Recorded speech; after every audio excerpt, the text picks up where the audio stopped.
موجود ہے۔ اس نے کہا کہ حضرت یہ بتائیے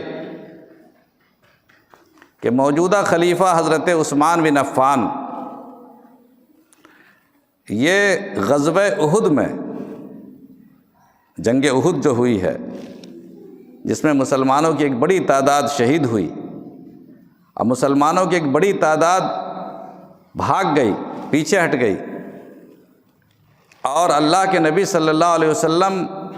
پکارتے رہے مگر آپ کی پکار پر کسی نے دھیان نہیں دیا، ایسی ہما ہمی کی کیفیت تھی۔ ایک ایسا موقع بھی آیا کہ آپ کے ساتھ صرف 10-12 آدمی ہی رہ گئے، باقی سارے کے سارے چلے گئے۔ اللہ تعالیٰ نے اس پر تنبیہ کی ہے قرآن کریم میں، اور صحابہ کرام میں سے بعض لوگوں کی غلطیوں کی بنیاد پر یہ نوبت دیکھنے کو آئی۔ اللہ تعالیٰ نے شروع میں تو فتح عطا فرمائی تھی اور کفار بھاگ نکلے تھے، لیکن اللہ کے نبی صلی اللہ علیہ وسلم نے ایک جگہ متعین کر دیا تھا کہ 50 آدمی یہاں پر رہیں گے تیر انداز، اور دشمن ادھر سے گزرے گا تو اس پر حملہ کریں گے، یہ جگہ خالی نہیں رہنی چاہیے، چاہے ہم جیتیں چاہے ہم ہاریں۔ مگر صحابہ کرام نے دیکھا، ان صحابہ نے جو وہاں متعین تھے تیر انداز، انہوں نے دیکھا کہ مسلمان تو اب جیت چکے ہیں، مال غنیمت کو لوٹ رہے ہیں۔ انہوں نے اللہ کے نبی صلی اللہ علیہ وسلم کے اس حکم کو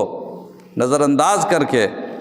اس جگہ کو خالی کر دیا۔ نتیجہ یہ ہوا کہ پیچھے سے دشمن کا لشکر موجود تھا، طاق میں لگا ہوا تھا، پیچھے سے آ گیا،